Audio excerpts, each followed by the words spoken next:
Jagat maya dihebohkan dengan viral fenomena tak biasa yang dialami warga beberapa kota di Malaysia, mulai dari Sabak Bernam, Selangor hingga Alor Gajah, Melaka, Malaysia.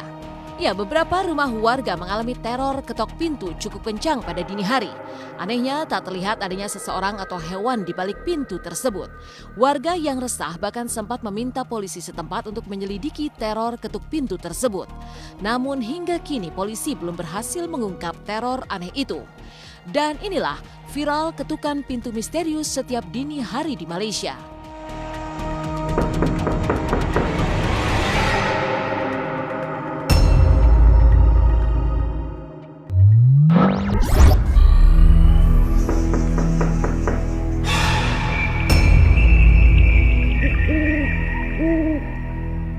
Ketenangan warga di sejumlah kota di Malaysia mulai dari Sabak Bernam, Selangor hingga Alor Gajah, Melaka dalam beberapa hari terakhir ini terusik karena mereka mengalami teror ketuk pintu yang terjadi setiap dini hari. Konon teror ketuk pintu ini muncul pertama kali di Sabak Bernam, kemudian meluas hingga ke Selangor dan terakhir Alor Gajah, Melaka. Kabar mengenai teror ketuk pintu ini pun viral dan ramai dibahas di berbagai media Malaysia, mulai dari berita online hingga muncul di layar kaca. Seseorang warga yang mengalami teror ketuk pintu ini bahkan sempat merekam kejadian tak biasa tersebut dan mengunggahnya di media sosial. Dalam video yang diunggah pada Minggu tanggal 6 Desember, terdengar adanya ketukan yang cukup keras di pintu kaca. Namun saat pintu dibuka, tak terlihat adanya seseorang atau hewan di balik pintu tersebut.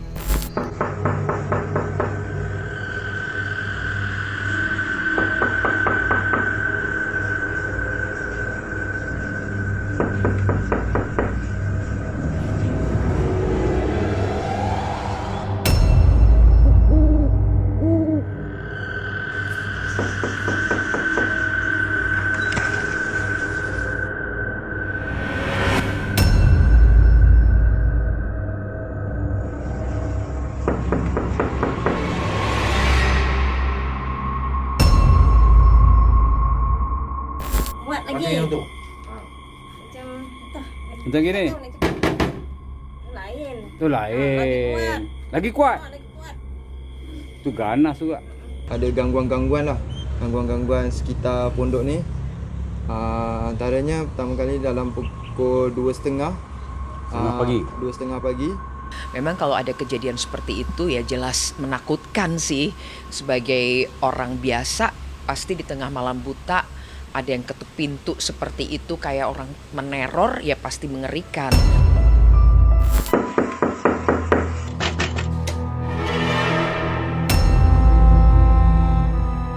Teror ketuk pintu di tengah malam ini tentu saja langsung membuat warga panik dan ketakutan.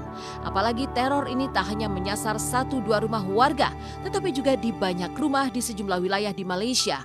Karenanya selain meningkatkan pengawasan lingkungan dan membaca surat Yasin, juga menggelar sholat hajat agar terhindar dari gangguan mistis tersebut.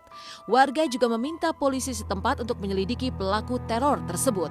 Namun sayangnya hingga kini polisi pun masih kesulitan untuk membongkar sosok pelaku di balik teror ini.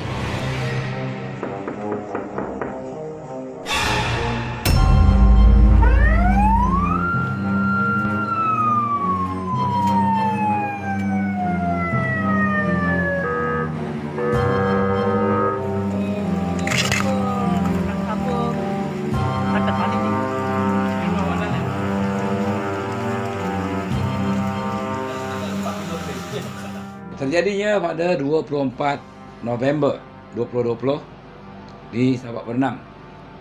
Terjadinya perkara ini mulanya di Sungai Besar, Sabak Bernam. Apabila jam 1 pagi hingga ke 4 pagi, entiti tersebut telah merayap rumah ke rumah.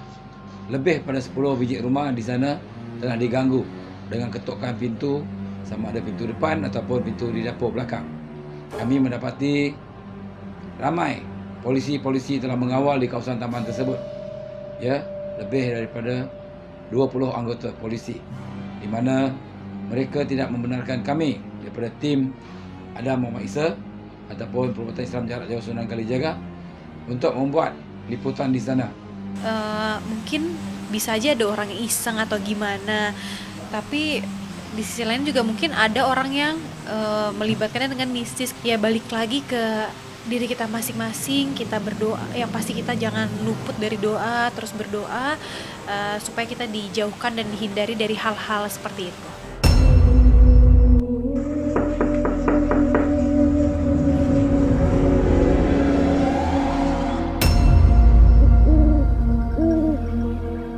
Meski hingga kini keberadaan pelaku teror ketuk pintu ini belum terungkap, namun warga menduga hal ini terkait dengan keberadaan orang yang berguru ilmu hitam. Warga setempat hingga kini harus bergantian berjaga-jaga hingga menggelar pengajian guna menghadang gangguan teror misterius tersebut. Pun diketuk juga 3 kali. Ini rekod paling banyak rumah. Satu rumah 3 kali kena ketuk. Rondaan malam ni alhamdulillah tak ada apa-apa yang mencurigakan. Jadinya sofa terus. Daripada keadaan semasa sekarang ni, ada berita ketuk-ketukan lah. Syukur alhamdulillah. Doa kita mungkin dimakbulkan.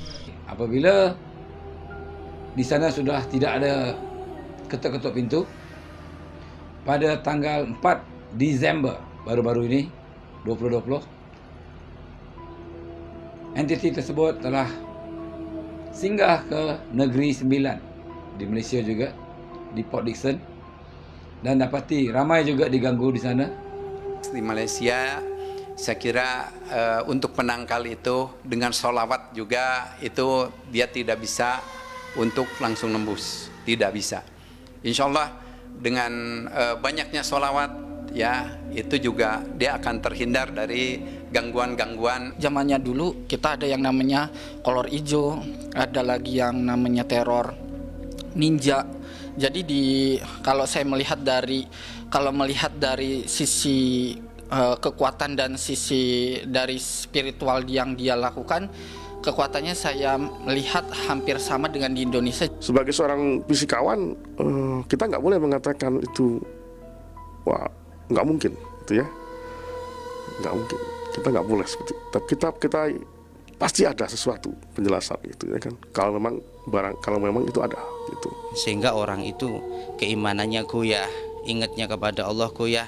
Ya otomatis kalau keimanan kita goyah, akhirnya kepercayaan kepada ketakutan itu sendiri akhirnya membayang-bayangi kita sendiri.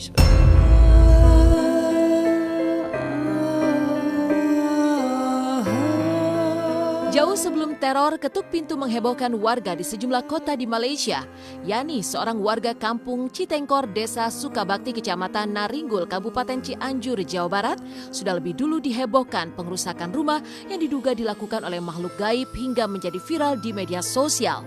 Entah apa pemicunya, tiba-tiba saja berbagai gangguan mistis dialami Yani di rumahnya, mulai dari rusaknya pintu rumah hingga beterbangannya sejumlah perabotan rumah tangga hingga mengalami kerusakan. Awalnya gangguan tersebut berlangsung selepas maghrib hingga tengah malam. Namun kemudian makhluk gaib tersebut mulai berani beraksi di pagi hari. Sayangnya meski meyakini jika gangguan yang terjadi di rumahnya akibat ulah makhluk gaib, namun sang pemilik rumah belum pernah sekalipun melihat langsung wujudnya, meski beberapa kali sempat melihat sekelebat bayangan. Kalau jatuh atau gimana, ini tidak mungkin. Patahnya itu udah lama, jadi mungkin patahnya ya karena gangguan makhluk tersebut. Narian itu Dibengkungkan. jadi kebingungan kemana dia rumah. Saya sama rekan disertai Bapak Kapolsek, alhamdulillah Oleh Bapak Ketua DKM Al-Falah. Yang pasti kita diajarkan untuk selalu zikir kepada Allah. Ala bi zikrillah tatmainnul qulub. Terserah apa zikir yang memang diyakini kesenangannya, yang merasa nyaman, entah itu sering baca istighfar atau membaca ayat-ayat lain di dalam Al-Quran seperti ayat kursi atau mungkin surat Al-Falaq, surat An-Nas, itu dirutinkan.